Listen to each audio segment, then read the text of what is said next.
Safer Social Media Show. And today our question is, do social media platforms limit our self-expression? We'll be back in a bit to talk about this, so don't go away. Stay right where you are. And if you think someone else would find this interesting, then do let them know. So sit tight. We're back in a bit.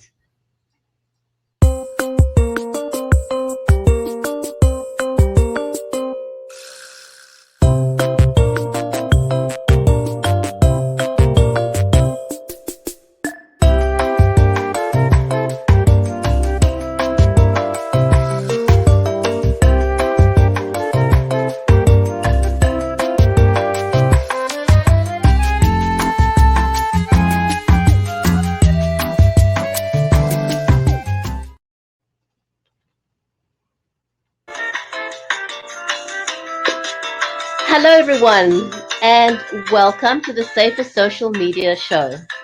Here on the Safer Social Media Show, let me turn down my volume for a second because I'm also got my mobile phone going next to me. Apologies, but hello.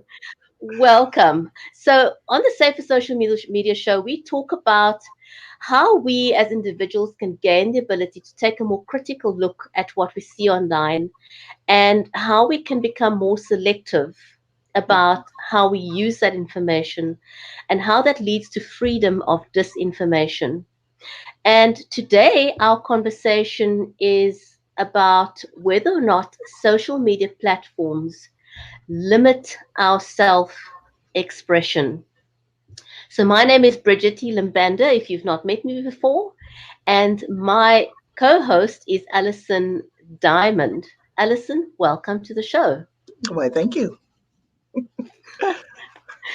I love our conversation for today. So, today we're talking about, do social media platforms shape how we respond? I like that word, shape. Yeah, I think that that's descriptive of what they do. They Hmm.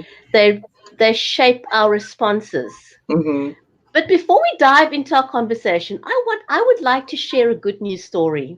You know, we always talk about how bad social media can get at times, and sometimes it gets really bad. Hmm. But I believe we should also share good news stories sometimes. And while I was preparing, setting up for the show, I came across a story that totally warmed my heart. It was on Twitter because we had a Twitter chat earlier. So I saw this while we were on Twitter, and the story is about a single mum um, who posted, and she's only been on Twitter for a year, and she says she doesn't use Twitter very often. So she's kind of green to social media, and she says data costs a lot of money, so she doesn't go on Twitter that often even. Hmm. But she found herself in a really awkward situation. She ran out of electricity.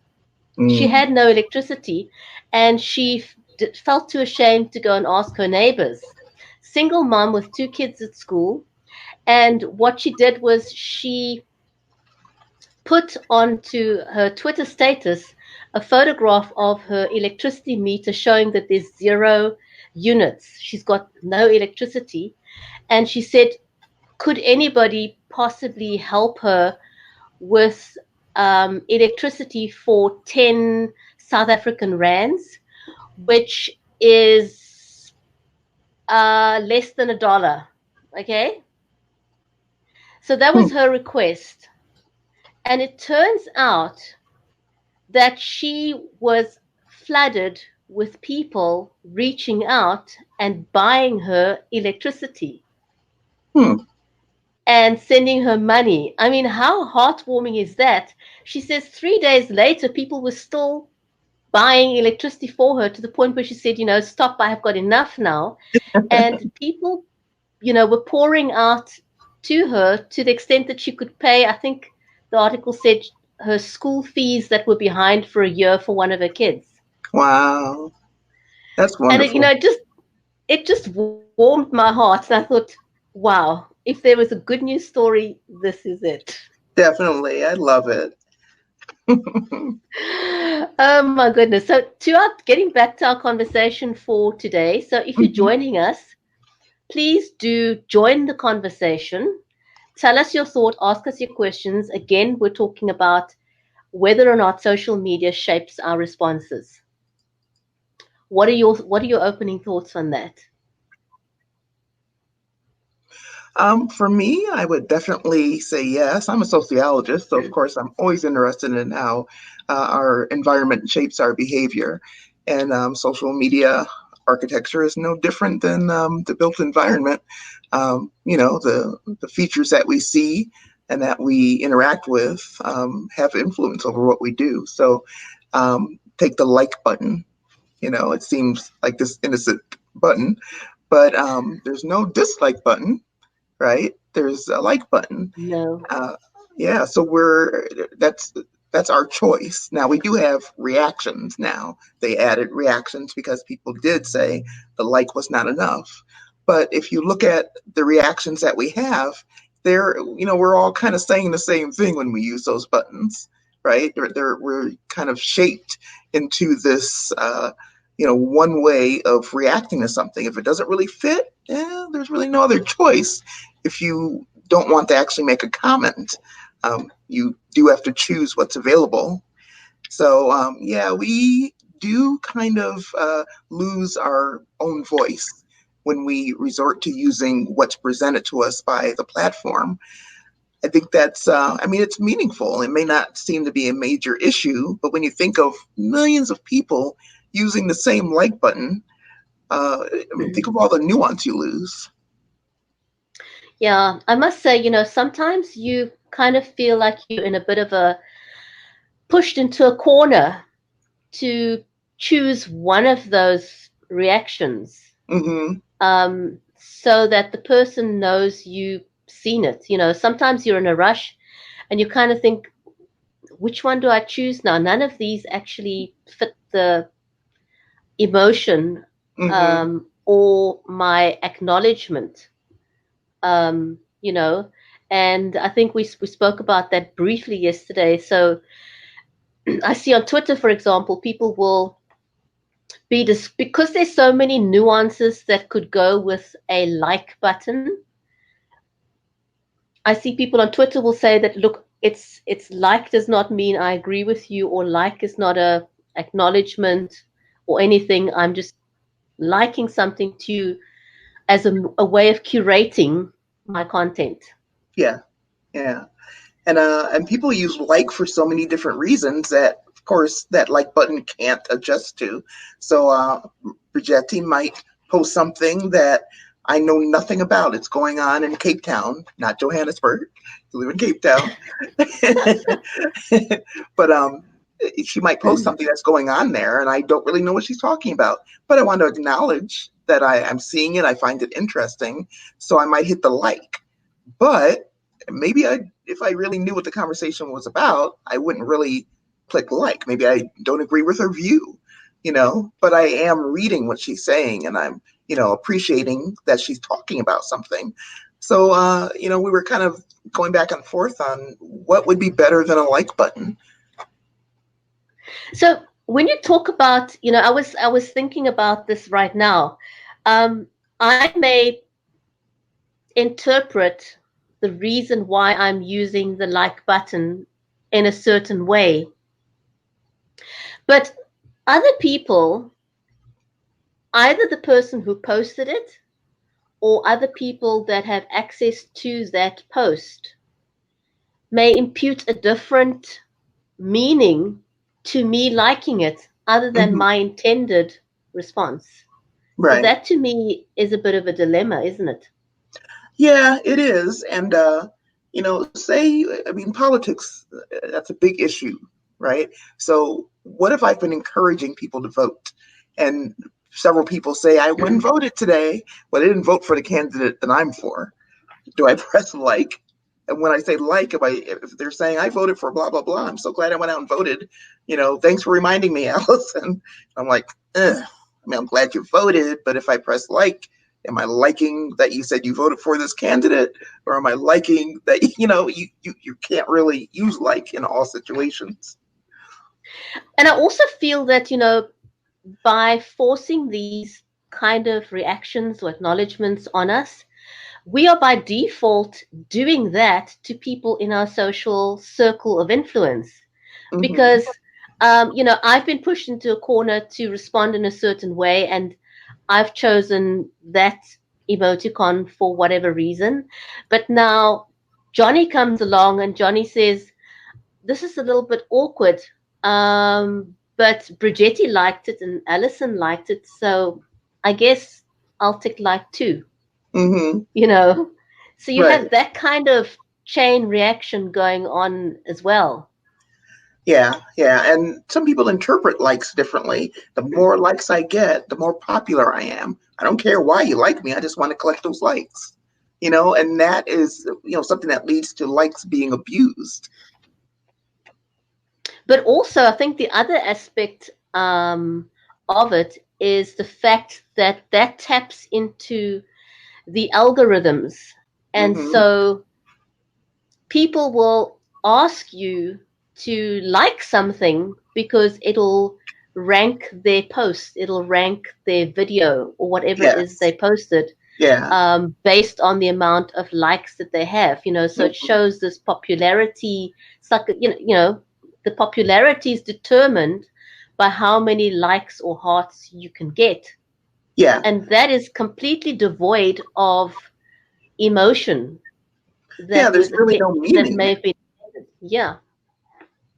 Yeah. And then the awkward thing about that is how many people have sent you a request, please like my page?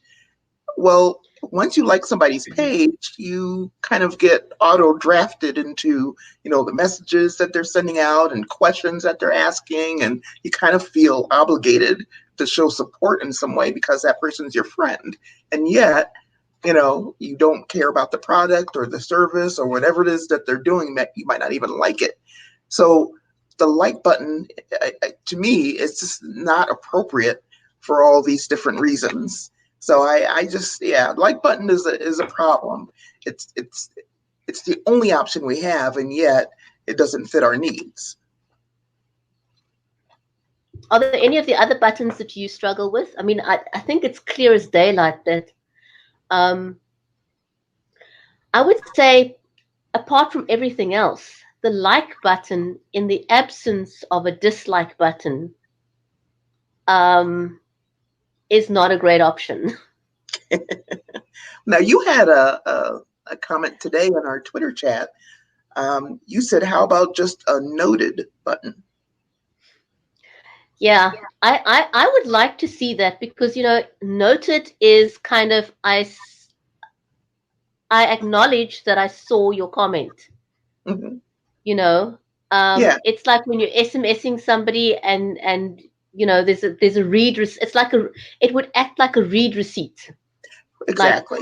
Hmm. you know, I've seen it, but I'm not ready to respond. Can I get back to you on that Right. when I have time to respond more intelligently, or I've had Hmm. time to ponder over my response? Exactly. You're Um, not endorsing it. that's a good word. You're not endorsing it. Yeah, and that whole fake news and disinformation issue is also wrapped up in that like button because if you like somebody's post because they're your friend and they've posted disinformation, guess what? You are now seen as endorsing that misinformation. So if you're endorsing fake health products and inaccurate medical advice and safety warnings and all that, it's not a good thing. Everybody can see that clicked like on it and it's seen as support. So that's another thing about like that we can't control. We press like for one reason, it's interpreted differently by entirely different audience. Yeah, no, I totally agree with you that, that endorsement thing is quite hectic. So I want to Hmm. just reach out to our audience. Let us know where in the world you joining us from. Tell us where which country you're watching from. And if you have any thoughts on the topic that we're talking about today, let us know. If you've got any questions you want us to address in this regard, tell us in the comments. We can see your comments live. We'd like to get your input. Why not? So again, we're talking Try to about, keep up. do social media platforms limit our self-expression is our topic. Now, the other buttons that we've got there is the heart button, and we spoke about that earlier as well. Yes. What would you use? What do you use it for? I'll tell you what I use it for. What do you use it for? Okay, the heart button is kind of, it's sort of like the like button. It's a little difficult to challenge.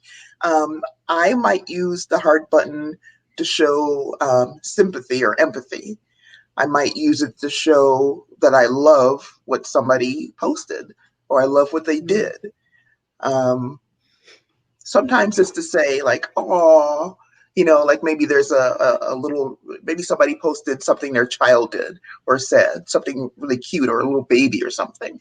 I mean, love is really watered down in this case. We all know what love really is. So you don't really love the things that you're using the heart for, but you want to show something more than like.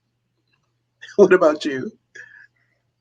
I think for me, it's pretty much the same. It's something that I how do I define that? That I strongly like, or that that I am ecstatic about. I want to show extreme happiness about it. Either about the event, Mm-hmm. or announcement, or the person, or something great that they did, or someone Mm-hmm. had, did exceptionally well in something, or as you Mm-hmm. said, they show a cute fur baby, or a real Yeah. baby. So, but then Yeah. the whole thing with these buttons, um, also, and I want to say hello to Victor. Victor says, what makes you optimistic? Is that related to our Topic. topic? Let me know. I don't want to respond inappropriately to what you said, Victor. So if you're asking that in relation to our topic, then we can give you an answer, or we'll answer it a bit later. So just let us know, so we're not off the mark in our response to you. So the other thing with regards to how we respond and how our responses are shaped, Mm-hmm. um, is also problematic when not just as a means of responding to the immediate post, but when it gets shared Right. and reinterpreted. Now, the original post may be in your timeline, for example, with people you generally would know about at least. But once that's shared outside of that circle, you have no idea of who it's shared with and how that may be interpreted by Mm-hmm. people who really don't know you from a bar of soap. Right. Yeah. And you know what, And Bridgetti, just going along with that, and I think you even mentioned this the other day when we were talking about how people will share content they did not create. And sometimes that stuff is fraudulent because once they have farmed enough likes, they will change that page. So now you've endorsed something that you don't even know you're associated with. And so that's another danger of liking and hurting something that, was created by somebody you don't know. So sorry to jump in there, but that reminded me of, other audiences seeing your association with content. it's a slippery slope, and a very dangerous one, because someone may not have encountered you on social media before, and now they meet you for the first time. And what you generally do when you didn't know someone, but you think, I'd like to explore the possibility of connecting with this person, so you're going to check them out on social media. And so if you see that this person liked something that you know is not factual or is fake news, it may dissuade you from connecting with the person. Hmm. Um, and you really have no way of knowing what was behind it. Yeah. And so I think, I think I want to reiterate what we've been talking about before, and that is we want to move away from this culture or conditioning of hitting the like and share button with impunity without giving it a second thought. Hmm. Yeah. And maybe to replace that, we could get back to actually using words. It's so easy to just click something. I mean, imagine a conversation with somebody in real life. There's no equivalent to the like. I mean, would you just go like that to somebody if you like what they're saying? No, we say something, but we don't do that online. I So know it's I think it's just conditioning by the social media platforms. yeah, yeah. Has it made us lazy to communicate? I think it's actually allowed us to communicate where we really wouldn't have. I mean, if I'm standing on the street and with a friend of mine, and then maybe somebody comes along and they get into an argument, I'm gonna I'm gonna support my friend, but in real life, am I gonna jump in there and get myself involved and possibly targeted? No, but online I could click like on everything my friend says to show support, and not really think twice. That's my friend. I'm gonna click like. It's so easy. But in real life, you would think twice about your response and what the situation is like, and what you really want to contribute to that. Like in real life, I would walk away. I would take my friend and we'd leave. But it's a totally different world online. Do you think, that's an interesting thing. Do you think people disassociate on some level with who they really are in real life and the online life? Is it, do people, has social media contributed to us creating two personas of ourselves? Yeah, An online me and an offline me. yeah, I would say that. I would say that to some extent. There are definitely things I do online because it exists online. I mean, and it is different. I belong to some Facebook groups. There are meetups in real life that I don't go to, and I could, but I'll join a meetup, so to speak, online and kind of poke around and meet some people and talk, um, or whatever you want to call it. But it's not on video. It's all text and emoticons and emoji and all that. Um, why aren't I going to a live group that meets at the same time in my neighborhood? It's Hmm. strange what I'm willing to do online that I won't do in my real life. Yeah. I don't know what all the answers are, but I would like to venture into saying that we need more education around this, more empowerment for people who use social media, More um, awareness. you know, Yeah. more awareness, Mhm. other than allowing ourselves to be so conditioned by the platforms. Mhm. Um, because what makes the platforms is actually us. If we were not there interacting, the platforms would be useless. That's So true. Yeah, why they are we need not to stick turning it on around. its head? Why are we not saying what we want? Um, why are we allowing them to mold us, to mold our responses and Yeah, how we yeah, interact? yeah. I would advocate maybe bypassing it. Try it for a week.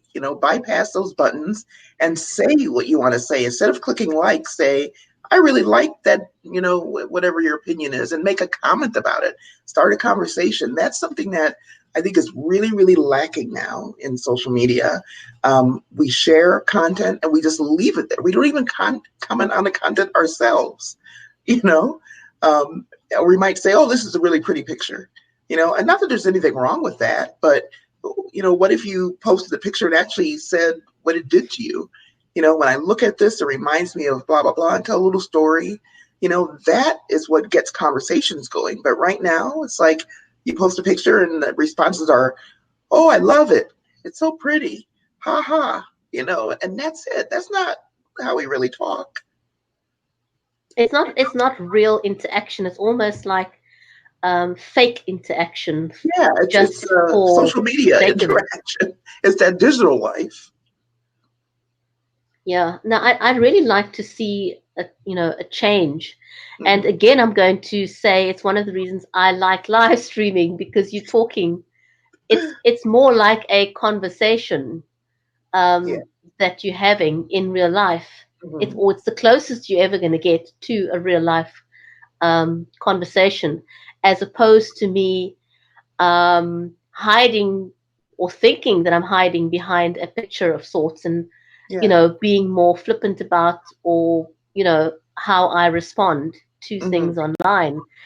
Whereas if you're looking someone in the eye, you are less likely to be rude to that person or be dismissive of that person. You're going to be nicer about how you interact. Yeah, we were laughing earlier about newscasters who do the news, and they've got their nice ties or their nice blouses on top, and they're wearing pajama pants and thong slippers or something on the bottom. You can't see it, and we were laughing at that. But when you think about it, when we're on social media, when it's not video, you might be laying in bed, you might be waiting for the bus, you might be in your ratty pajamas. Nobody could see that, and it does make a difference in how you interact online because you're not really there. Would you be dressed like that talking to people in real life? If you were, it would be people that you knew, people that you were close to, but it wouldn't be these strangers. You wouldn't go to a meetup looking like that. And I think all of that contributes to the way that we interact online. It does create that digital interaction, that real virtual real, that imitation of real. It's, I don't know, it's surreal, I guess. It's a strange world that we've created online. I'd say so. I think a good question to end on is, how do you show up online? I like that. Mm-hmm. How do you show up online? As your authentic self, or do you show up online under the guise of a pseudonym, a different version of you? How authentic are you online? Are you who you are, or are you who you say you are online? Or are your posts, are your comments, are they modeled by what the platform wants, or are they modeled by what you think other people want to hear? Let us know in the comments. Help shape our next conversation. Tell us in the comments what you think. All right. Well, it was really nice having this conversation, and it doesn't end because everything we talk about is related to social media and how we can improve it, make it safer, make it more enjoyable, and just improve the quality of social media interaction. So, yeah, the conversation will continue. We'll be back. Back next So week. thanks, everyone. Back next week. Thanks for joining us, everyone. As usual, we always have a great time online and hope to see you next time. Thanks for watching. And from me, Brigetti in Cape Town, it's goodbye for now. And from Allison in Las Vegas, Nevada, adios.